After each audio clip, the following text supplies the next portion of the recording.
There is a silence in the night sky that has bothered humanity for as long as we've looked up. Step outside on a clear night. Look at the stars. There are thousands of them scattered across the darkness like grains of salt on black velvet.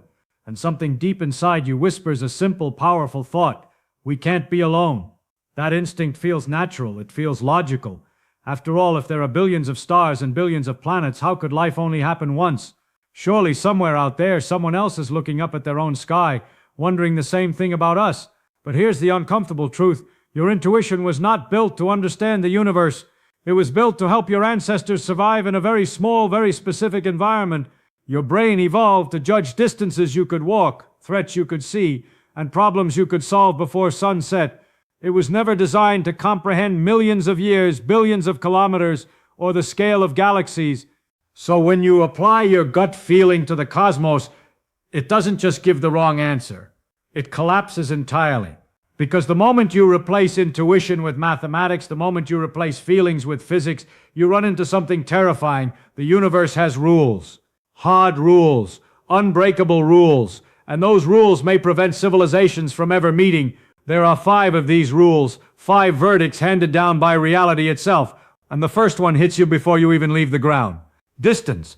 We use the word space casually, like it's just another place. But space is not just far, it is unimaginably far. So far that human language struggles to describe it, and human intuition cannot grasp it. Let's start small. Earth is about 12,742 kilometers across. To us, that feels enormous. It contains mountains, oceans, cities, and entire civilizations. It feels like everything. But in cosmic terms, Earth is a speck, a grain of dust. You can fly around it in less than 2 days. It's big to us, but not to the universe. Now step back to the next level. The sun sits about 150 million kilometers away. That number is already beyond anything you've experienced in daily life, but there's a way to make it more real. Light takes 8 minutes to travel from the sun to Earth. 8 minutes. If the sun vanished right now, you wouldn't know immediately. You'd keep walking, talking, living your normal life under a bright blue sky for 8 full minutes. Only then would darkness fall. That is the scale of our own solar system. But now we leave the solar system, now we go to the nearest star, Proxima Centauri. It's not in another galaxy, it's not even far away by cosmic standards. It's our next-door neighbor. It is 4.24 light years away. At first that number doesn't sound too scary, 4.24. That feels small, but that's because your brain hears the number, not the unit. A light year is the distance light travels in 1 year. Light moves at about 300,000 kilometers per second. In 1 second, it could circle the Earth more than 7 times. In a year, it travels about 9.46 trillion kilometers. So Proxima Centauri is over 40 trillion kilometers away. Let's put that into human terms. The fastest object humanity has ever built is the Parker Solar Probe. At its top speed, it travels around 692,000 kilometers per hour. That is unbelievably fast. At that speed, you could fly from New York to Tokyo in under a minute. So imagine boarding that probe. You strap in, you point it toward Proxima Centauri. You're moving faster than any human-made object in history. How long does the trip take? Not a year, not a decade, over 6,000 years. If you had left Earth at the moment the Great Pyramids were completed, traveling at the fastest speed humanity has ever achieved, you would just now be arriving at the nearest star. And that's the neighbor. Now zoom out again. Look at our galaxy, the Milky Way. It contains hundreds of billions of stars, and it stretches about 100,000 light years across. If you tried to cross the galaxy at the speed of the Parker Solar Probe, it would take hundreds of millions of years. That is longer than the entire evolutionary history of mammals on Earth. You would not just age on that journey, you would evolve into something else entirely before reaching the halfway point. Distance alone is enough to make interstellar travel feel hopeless. But you might still think, fine, we just need to go faster. After all, humans have always moved faster over time. We went from walking to horses, to ships, to trains, to cars, to jets, to rockets. Why not keep going? And this brings us to the second verdict. The cruelest one. The speed of light. Most people imagine the speed of light as a technical challenge like the sound barrier. At one time, people believed flying faster than sound would destroy airplanes. But then we built better engines, stronger materials, and suddenly supersonic flight became possible. So it's tempting to think the speed of light is just another barrier waiting to be broken. Just build a more powerful engine. Just invent a better fuel. But the speed of light is not like the sound barrier. It is not an engineering limit. It is a limit built into the structure of reality itself. The speed of light is the maximum speed at which cause can affect effect. It is the speed at which information travels. It is woven into the fabric of space and time. And here is where our everyday intuition betrays us again. In daily life, if you push something, it accelerates. Push twice as hard, it accelerates twice as much. This is simple, linear thinking. But as you approach the speed of light, physics stops being linear. It becomes asymptotic. As an object moves faster, it gains kinetic energy. But near light speed, something strange happens. The energy you add stops making the object significantly faster. Instead, it starts increasing its relativistic mass, its resistance to acceleration. The more you push, the more the universe pushes back. To reach the speed of light, you don't just need a lot of energy. You need infinite energy. Not all the energy of the sun. Not all the energy of the galaxy. Infinite. There is not enough energy in the entire observable universe to accelerate even a grain of sand to the speed of light. It is not a wall you can climb. It is a wall that gets infinitely taller as you approach it. You can get to 90% of light speed, maybe 99%, maybe even 99.9999% if you burn a civilization's worth of energy, but you will never ever reach 100%. And that single fact changes everything about interstellar travel. So we've accepted the first two verdicts. Space is unimaginably vast, and there is a hard speed limit built into the structure of reality. We cannot exceed the speed of light, no matter how advanced our technology becomes. But maybe we don't need to. Maybe we just aim lower. Maybe we decide to travel at 10% of the speed of light. That's still incredibly fast. At that speed, we could reach the nearest star in a few decades. That sounds reasonable. That sounds achievable. And this is exactly where the third verdict arrives, quietly, mathematically, and without mercy. Energy. More specifically, the tyranny of the rocket equation. In 1903, a Russian scientist named Konstantin Tsiolkovsky wrote down a simple equation that describes how rockets work. On the surface, it looks harmless, just a few symbols, a few variables, but it is one of the most brutal equations in all of physics. Here's the basic idea. To move a spaceship, you need fuel. The engine pushes exhaust in one direction and the ship moves in the other. That's how rockets work. But fuel has mass. So if you want to accelerate a ship, you need fuel. But to accelerate that fuel, you need more fuel. And to accelerate that extra fuel, you need even more fuel. It's a loop, and not a linear one, an exponential one. Every increase in speed requires a disproportionately larger amount of fuel. Double the speed, and you don't just double the fuel. You might need 10 times more or 100 times more. Let's imagine a simple scenario. You want to send a small spaceship to Proxima Centauri. You want the journey to take about 40 years, so the passengers can arrive within a human lifetime. To do that, you need to accelerate the ship to a decent fraction of light speed. But here's the part most people forget. You also have to stop when you get there. If you don't slow down, you'll just fly past the star at enormous speed and disappear into deep space. So now your ship needs fuel for two major tasks. Fuel to accelerate away from Earth, fuel to decelerate when it reaches the destination. And here's the nightmare. You have to carry all the braking fuel with you from the start. That means you're accelerating the fuel that will later be used to slow you down. When you do the math using modern chemical rockets, the result is absurd. To send a single human to the nearest star within a reasonable time frame, the amount of fuel required would exceed the mass of the entire observable universe. Not the solar system, not the galaxy, the observable universe. So chemical rockets are out. What if we upgrade the technology? Let's say we master nuclear fusion. Fusion is far more efficient than chemical fuel. It powers the stars themselves. Surely that solves the problem. It helps. But it doesn't solve it. Even with fusion, the rocket equation still dominates. The ship would have to be almost entirely fuel. You'd be looking at something like a massive fuel tank the size of a skyscraper, all just to deliver a tiny payload, maybe the size of a small car, to another star. The ratio becomes absurd. Almost everything is fuel, and almost nothing is the actual mission. So what about the ultimate fuel? Antimatter. When matter and antimatter meet, they annihilate completely, turning their entire mass into energy. It's the most energy-dense fuel we know of. In theory, antimatter propulsion could make interstellar travel more practical. In theory. In reality, we produce antimatter in particle accelerators, atom by atom. It takes enormous energy just to create microscopic amounts. And storing it is another problem entirely because antimatter cannot touch normal matter without exploding. Right now, it costs billions of dollars to produce just a few nanograms. To power a single interstellar ship, we would need tons of it. That would require dedicating the entire energy output of human civilization for millions of years just to fill the tank once. And here's a deeper point. The universe runs on efficiency. Energy is precious. Even the most advanced civilizations must make choices about how to use it. Imagine a civilization that has built a Dyson sphere, a structure that captures most of the energy from its star. It has more power than we can even imagine, but it also has advanced mathematics. It can calculate costs and benefits. It looks at the idea of sending a ship across 10,000 light years to visit a random planet. The energy cost enormous, the risk high, the reward uncertain. Why do it?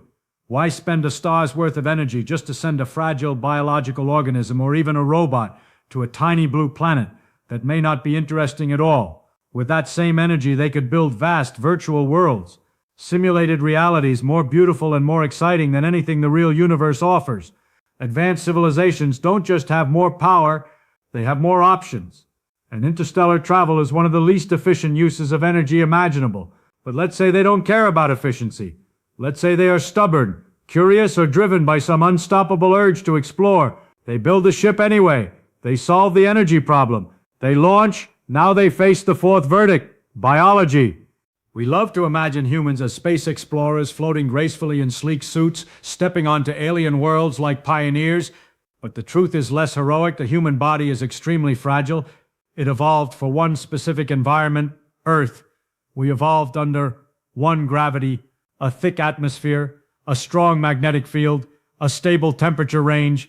Space offers none of those things. Space is a vacuum, a deep, cold, radioactive vacuum. The moment you leave Earth's magnetic shield, you are exposed to cosmic rays. These are not gentle rays of light. They are high-energy particles, protons, and heavy ions moving at enormous speeds. They are like microscopic bullets. They don't just hit the surface of your skin. They pass through metal, through flesh, through bone, and when they hit your DNA, they cause severe damage. It's like firing a shotgun into a library. Pages tear. Words disappear. Information is lost. On a trip to Mars, astronauts already face a significant increase in cancer risk, and that's just a few months in deep space. On a journey lasting decades or centuries, the radiation dose becomes lethal. So what's the solution? Shielding. Thick layers of lead, water, or other materials that can absorb the radiation. But shielding is heavy. And heavy means more fuel. More fuel means more mass. And more mass means even more fuel. The rocket equation returns like a curse. It's a loop you can't escape. And radiation isn't the only problem. There's gravity. In zero gravity, the human body starts to break down. Bones lose density. Muscles shrink. The heart weakens because it doesn't have to work as hard. Fluids shift in the body, affecting the eyes and brain. Astronauts on the International Space Station spend about 6 months in orbit. When they come back, many of them struggle to walk. Their bodies have changed. Now imagine 600 years in zero gravity, or 6,000. Some people suggest cryosleep. Just freeze the passengers and wake them up when the ship arrives. But freezing a human body is not simple. When water freezes, it forms crystals. Those crystals are sharp. They tear apart cell membranes. We don't currently know how to freeze a human being and revive them without causing catastrophic damage. What about generation ships? A giant spacecraft where people live, have children, and die while their descendants continue the journey. After many generations, their great-great-great-grandchildren finally arrive at the destination. It sounds poetic, but think about it realistically. You put a few hundred people inside a metal cylinder. They are completely isolated from the rest of the universe. They must survive there for centuries. Social structures could collapse. Languages could drift. Beliefs could change. Genetic diversity would shrink, leading to inbreeding and defects. By the time they arrive, they may not even remember why they left. They might not be scientists and explorers anymore. They might be something entirely different. And if the travelers aren't biological, if they're machines, the problem still isn't solved. Electronics are also vulnerable to radiation. High-energy particles can flip bits in memory, corrupting data and causing errors. Over thousands of years without maintenance, entropy takes over. Circuits degrade. Metal fatigues. Tiny micrometeoroids, grains of dust, slam into the ship at enormous speeds. At those velocities, even a speck of dust can hit with the force of an explosion. Even machines have lifespans, and the galaxy is wider than any warranty. So far, we've encountered 4 verdicts. Distance which stretches beyond human comprehension. The speed of light, a hard limit built into reality. Energy which grows exponentially with speed. And biology which simply isn't built for the void. But even if a civilization somehow overcomes all of these obstacles, even if they solve the energy problem, abandon fragile bodies, and build ships that can survive for thousands of years, we still face the 5th and final verdict, time, more specifically the problem of information and timing, because even if the universe is full of life, that doesn't mean those lives will ever meet. Let's start with something simple. Humanity has been broadcasting radio signals for about 100 years. Television, radar, communication signals, all of it leaks into space at the speed of light. That means our presence has formed a bubble around Earth, a sphere of signals expanding outward at light speed. And that bubble is now about 100 light years wide. That might sound big, it isn't. The Milky Way galaxy is about 100,000 light years across. So our radio bubble is a tiny dot inside an enormous cosmic ocean, a microscopic whisper in a hurricane of stars. For an alien civilization to hear us, several very specific things must happen. They must exist close enough for our signals to reach them. They must be listening at the right time, they must be listening at the right frequency, and they must be technologically advanced enough to detect and interpret the signal. Now imagine an alien civilization 200 light years away. If they point a radio telescope at Earth today, what do they hear? Nothing, because our signals haven't reached them yet. Now imagine another civilization just 50 light years away, but they existed in the year 1500 AD. They pointed their telescopes at Earth. What did they hear? Silence, because we hadn't invented radio yet. This leads to one of the most overlooked problems in the search for extraterrestrial intelligence: asynchronous civilizations. Civilizations don't last forever. They rise, they develop technology, and eventually they either collapse, evolve into something else, or disappear. Humanity has only been a technological civilization for about 200 years. That's a blink of an eye on cosmic timescales. Maybe we'll last another 1,000 years, maybe 10,000 if we're lucky. But the universe is 13.8 billion years old, so the chances of 2 civilizations existing at the same time, close enough to detect each other with compatible technology, are incredibly small. It's like 2 fireflies in a dark forest. One blinks once on Tuesday night, the other blinks once on Friday night. Both are there, both are alive, both are shining, but they never see each other because their timing doesn't line up. The tragedy of the universe may not be that it's empty. It may be that everyone is simply arriving at different times. Someone may have lived on a planet near Proxima Centauri 1 billion years ago. They're gone now. Another civilization may rise there 1 billion years from now. By then we'll be gone. The galaxy could be full of stories that never overlap. And this brings us to the question people always ask: what about UFOs? What about the videos of strange objects moving at incredible speeds? What about the mysterious sightings by pilots and military personnel? It's tempting to jump to the most exciting conclusion: aliens are already here. But let's apply the physics we've just learned. Some of these reported craft appear to accelerate from 0 to extremely high speeds in a fraction of a second. They make sharp turns. They show no visible propulsion. At first glance, it looks impressive, but think about the forces involved. To accelerate that fast, an object would experience enormous G-forces, thousands of times the force of gravity. At those levels, electronics would be crushed, metal structures would deform or melt. Biological pilots would not survive. They would be turned into a mist inside the craft. And there's another problem. An object moving that fast through Earth's atmosphere should create massive shock waves, sonic booms, heat, plasma trails. It would light up the sky. But the videos don't show that. Instead, we see small, blurry shapes on infrared cameras, strange movements that often turn out to be camera artifacts, glare, drones, or simple parallax effects. So ask yourself, what is more likely? That an alien civilization mastered infinite energy, overcame the speed of light, survived interstellar radiation, traveled thousands of light years across the galaxy, and then showed up just to play hide-and-seek with fighter jets while being captured on grainy infrared footage, or that we are misinterpreting incomplete data, Extraordinary claims require extraordinary evidence, and blurry videos are not extraordinary evidence. If aliens truly arrived here with the energy required for interstellar travel, you wouldn't need a grainy recording to prove it. The physics of their arrival would be undeniable. But here's the surprising part. This isn't a depressing conclusion. In fact, it might be one of the most beautiful truths in science. Because the same laws that trap us in our corner of the galaxy are the laws that make life possible in the first place. If the speed of light weren't a limit, causality would break. Effects could happen before causes. The universe would be chaotic and unstable. Stars wouldn't burn steadily.